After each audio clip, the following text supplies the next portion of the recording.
Welcome to the How I Started Career Stories podcast, where we will interview CEOs, entrepreneurs, and company leaders to hear how they got to where they are on their career journey. We'll talk about the early days, the setbacks, the risks they took, and ultimately how they're using their learnings now and into the future. I'm Andrew Kappel, your host. Let's get started with this week's episode. Welcome, everyone, to the How I Started Career Stories podcast. You're listening to an inaugural episode. This is not a pilot because we're going to get to 10 episodes. That's in the contract. But this is the inaugural episode featuring, if you've listened to my other podcast, How the Deal Was Done, you'll recognize this name and face and voice. It's Dan Currin, the co-founder of OrgChart Hub and GeoMapper. And that's not where it started. So, Dan, why don't you give us some background on yourself and talk about the career journey you've had thus far? Yeah, well, happy to be on the first episode again. It's good to be speaking. How far back do you want me to go, Andrew? I think a couple of if you split up your career journey to date, maybe into 3 segments, and then just, talk about those, quickly go through. I'm sure I'll have some questions and then we'll go from there. All right. So I'll actually start with as I left university, because I think this maybe is an area where it planted a seed. So I guess roll back to childhood initially. For some reason, I don't really know why, but I always wanted to set up my own business. It's not in the family. My dad's actually a vicar or a priest in the UK. So nothing to do with business whatsoever. But it was always something that I was interested in from a very young age. And then going into university, I studied industrial design. So it's like product design. And I was very much of inventing this, inventing that, but focused on products. And I got the chance to do that at university, start to create prototypes and that sort of stuff. But I was slightly different maybe to some of my peers in that I was thinking about them as businesses. They were thinking about them as individual products and designing them for companies. I was always thinking about, okay, well, this is a product that I'm going to sell and more of the business side. So I mention this because when I was at university, I competed in the university business plan competition, and I submitted one of these ideas and then pitched it, kind of got an addiction for I guess that's early sales in a way. So I kind of really enjoyed it. And I won that business plan competition. And so that spurred me on again in terms of, okay, I enjoy this and certain things that I can do. Off the back of that, I then got put forward for a national selection, a really unusual setup where at the time there was a prime minister called Gordon Brown. And his thesis was, we'll take young engineers or product designers with a business focus, take them over to the US and let them experience the entrepreneurship and the culture that is in the US. Because in the UK, I don't know whether you'll know this, but it's a bit more, maybe the right way to say it is, from a business standpoint, it can be a bit more reserved in terms of there's less ambition. And I think that's what he was thinking at the time. So anyway, long story short is there were 12 of us that were picked. So I was lucky enough to be one of the 12 that were taken over to the US, implanted in a small business to get to see it on the ground level. And then crazily, we were then taken to Harvard. We were taken to Stanford, to either of those universities for 3 months to be exposed to certain things. So it was an incredible time. Yeah. So I don't know how long you want this to be, but yeah. Well, it planted seeds in you, and you got some exposure that a lot of other, college students or folks that just didn't have that opportunity. So it sounds like it really put a stamp on you. And then what did you do after that?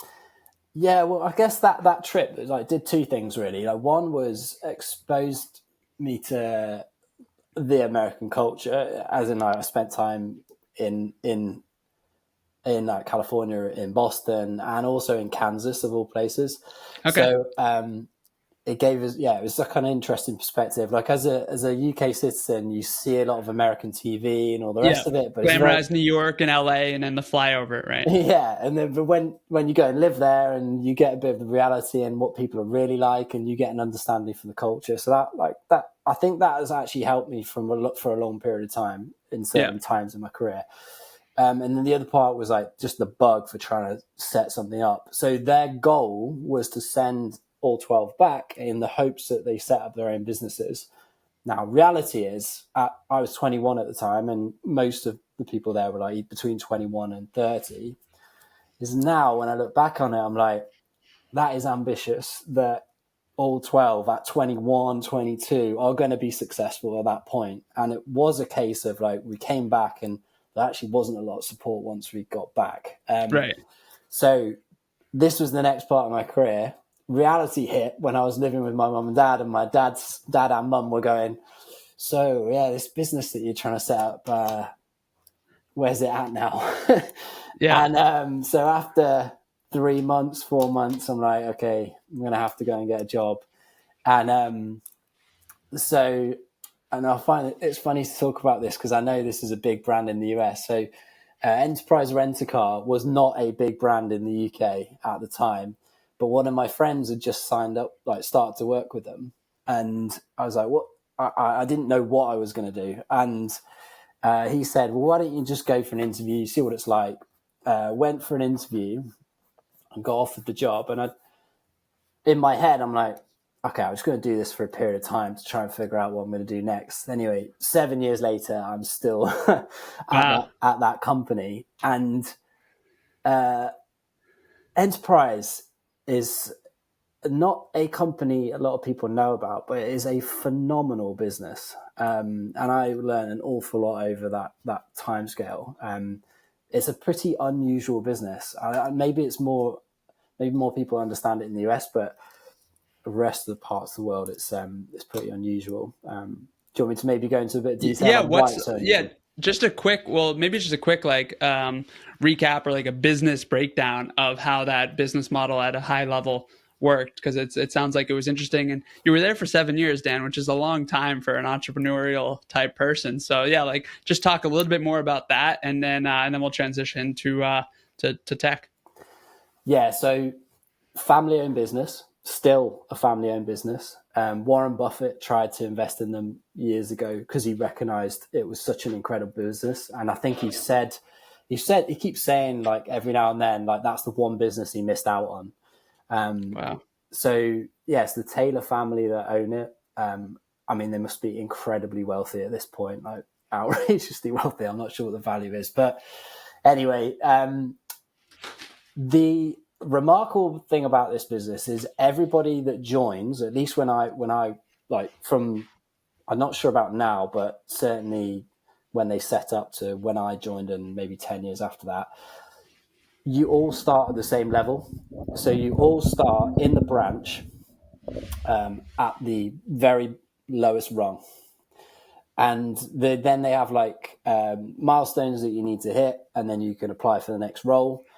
And just the way it's structured, at the time I was thinking this is just kind of painful and it's hard to then move up.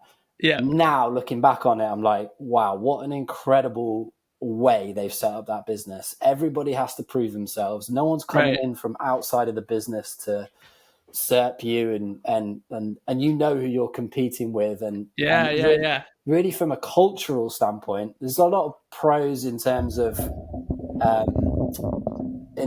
like everybody's on the same page. Yeah. The downside is you don't get any external influence when someone new joins. Right. Like it can be insular. Yeah, exactly. And it is a bubble. And maybe that is why I stayed for 7 years, because you get so ingrained in it, and you get promoted. If you work well for them, they will move you up quickly. And there are some insane salaries in there. It's not talked about because it's a private business, but you've got some general managers in there earning crazy money, and they've been there 20 to 20 years. That's how they retain. They're running a good business. It's predictable, it's steady, and it's a retention. So Yeah, absolutely.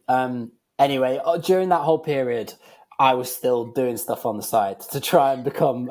Okay, good for you. That's yeah. I was like, wait a second. Okay. Yeah, so I guess maybe this is a story for a lot of people, but I probably tried on the side 10 different businesses, Okay. and never got one to go, and for various reasons. And I think I know what the underlying reason is, but yeah, it just shows you that, like, sometimes it takes a while. Takes a while to click, Yeah, and overnight success took 10 years. Yep. yeah, something like that. Okay. So yeah, the next phase, what happened was I was trying all these ideas on the side. They were all like consumer stuff, which is probably my big mistake. Yep.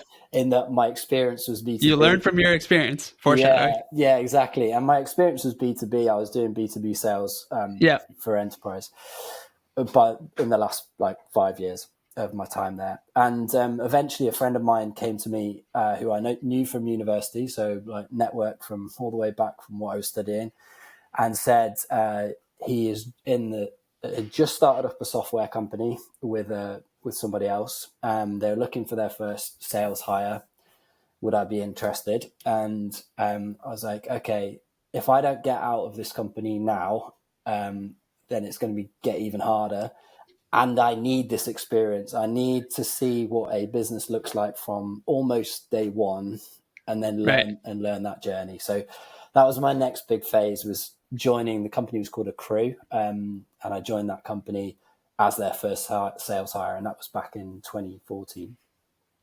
And Dan was on episode number 1 of How the Deal Was Done, Deal Stories podcast, where he talked about the big deal that he helped get over the line at Accrue, and some of the account management and learning best practices that he picked up. So we'll link to that in the show notes if you're interested in listening to that deal story. And what started a podcast that had over 50 episodes, then tune into that one. So you were at Accrue, and maybe like long story short, what you were doing there, and then what caught your attention, and what you did next. Yeah. So first sales hire there, and they were. It seems crazy to say this. They were like 150k ARR at the time, annual recurring revenue, so tiny. Yeah. Our main goal then was we were trying to find out like what is a good fit, because we had so few customers. So we were trying to Yeah. figure out really what the product was. So got real exposure to how that business was built, not just from a sales perspective, but like engaging with the engineers and working with the customers directly. One of those engineers was Austin, who's my co-founder now. So that's obviously a massive part of what we do now. And we ended up selling to enterprise businesses. So long and short of it is we started to use HubSpot as our CRM within Accrue. And one of the key things that we needed to do was map out the key stakeholders, because we were working with big companies like IBM, some big pharmaceuticals, understanding the structure of those businesses and then understanding the key stakeholders was a big part of our sales process and expansion, because it didn't stop at the first sale. So that's where me and Austin were on the side speaking to each other, like last two people in the office, and going, there's got to be a solution for this that isn't just PowerPoint. And then Austin took a closer look at HubSpot's APIs, and then we figured out the very start of OrgChart Hub, and so how now that's our business, and we serve over 7,000 HubSpot customers. But back then, we were just noodling on it and trying to figure out how we could solve our own problem initially. Wow. So you had an idea, you cobbled something together, and then Dan, why wasn't this like your other 10 items that you created something, but then no one wanted it, and you went on with your day, and 7 years later you're still at Accrue's acquired, or you're back at Enterprise. Yeah, so I'll maybe use like a B2C example of one of them that I got wrong, and that is why part of the reason why the OrgChart side was correct. So I tried to make a a platform for bakers, so a two-sided platform for bakers, two-sided marketplace. Yeah, in London, where baking was getting very popular. But guess what? I'm not a baker, and so I was trying to make something that I really did not understand for people I didn't understand. And so like this was I'm doing the job. I totally understand why this product needs to exist. I can talk the same language as the people we ultimately sell to because I know the problem. And I'm a HubSpot customer and I also understand HubSpot in a deep level as well. The other part of it is, in my opinion, B2B sales is a lot easier than consumer. Consumer is a lot more Consumers are fickle. Yeah, Yeah. exactly. So yeah, I wish I'd have known that a long time ago and tried B2B a lot earlier. Was Gale's Bakery around in London back then, or is that a newer upstart? Yeah, it wasn't around back then. It was there was a TV show, and I'm trying to remember the name of it. I think it was called The Bake Off, and that had Okay. just become popular. So I was just trying to ride Ride the wave. Yeah. Identify the trend and then, do some modeling. And yeah, now there's the Great British Baking Show, which has come to America. And it's come across our Netflix. So I've seen a couple episodes of that. So yeah, timing is one thing, but I think, the bigger thing is, for those listening, B2C entrepreneurs, hats off to them, but B2B sounds like, when you've done the role, you understand the use case, the personas, the pain points. Sounds like that was a big reason for you to be able to get that traction. Yeah, and the other part for me is there's some key people that have played lots of roles along my career, and there's tons of people I didn't mention like at certain points, but really like Austin is massive to that, and like I wouldn't have met Austin unless we both worked for a crew. He was one of their first engineering hires. I was one of the first sales hires. Getting to know your co-founder in that environment, which was high pressure because we needed to build that business. It was VC invested in, and Right. we needed to grow it at a certain pace as early employees. And it's not easy working in Well, they say that you meet your spouse at work, but you can also meet your co-founder at work. So for those listening, this is like, it's really modeled. I think the ideal listener profile is going to be those, whether it's college students or recent graduates. I think that there's trade-offs, but there's also really great benefits of working for big companies, for startups, like doing your own thing. It's glamorized, I would say, but it's really, really challenging for a lot of reasons. Yeah, and I really did enjoy my time at Enterprise. Like, there's lots of stuff that I learned there. Although I always wanted to work for myself, I think actually getting that big company experience to understand big companies ultimately helped pay off. And the US side, like because it was a US based business, although we're in the UK, I had an understanding for maybe the way some individuals thought compared to people in the UK, for example. Interesting. Okay, so it all ties back to that trip and getting out of your comfort zone, visiting different cultures. That it's not just London, it's not just New York and LA. Like, it's about kind of getting out to the quote unquote real world.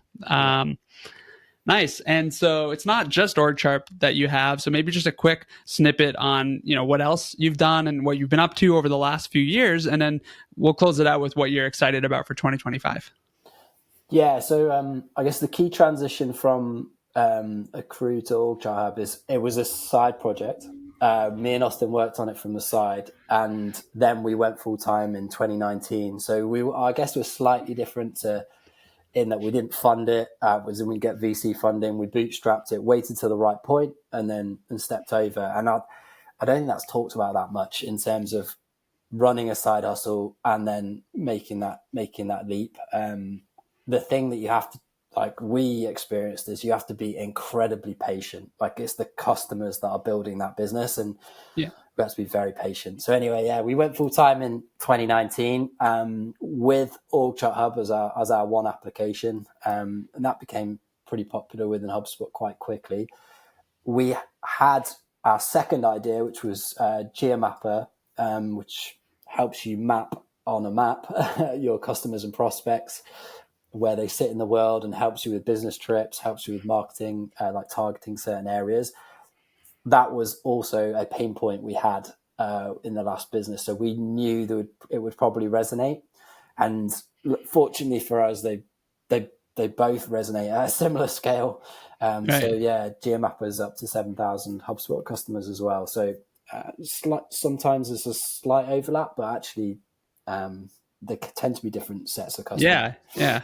And it's good to, in essence, be de-risked in a way, to have a couple of things. You made the bet on HubSpot, and yeah, HubSpot, that was a good early bet, and it's still, I think, early for HubSpot. Exciting things ahead. But then you also have a couple different use cases and applications for that space. Yeah, absolutely. It's betting on a platform there's obviously some risk to it in terms of certain things can happen. But yeah, having like maybe the two of them just de-risk it a little bit. But yeah, I think one of like kind of maybe the reasons why we've been relatively successful is that focus. It's been a differentiator for us in terms of like the focus for the product, but from a marketing and sales perspective as well. So yeah, it's been a fun journey. Very neat. Well, Dan, what are you excited about and focused on for 2025? Yeah, so I think you kind of mentioned it a moment ago. It still feels quite early for HubSpot. They're only a fraction of the size of Salesforce, and they're moving further up market. And that interesting thing for us is both of our products really have been always, we felt like, positioned for that further up market. Right. And so it feels like for us the timing has got there. And so with HubSpot moving further up market, like our focus for both products is like, how can we make the most of that for HubSpot customers and keep on improving them 2025, 26 and beyond. So yeah, feels like the right moment, which it hasn't done. We've managed to grow, but like now feels like a really key time. Yeah. It's an exciting time. And it kind of goes back to that patience of, for those listening, it's like, yeah, you want to have that urgency to build something, to test things out, to iterate, but also it's really important to have the patience. And in some ways, I think you'll get signals that something is working, and if it's not working, you won't get the signals. And so it's not like keep doing the same thing that's not working for 3, 5, 7 years, but once you're on that, hopefully that track, that you'll be able to get those mini wins and keep going.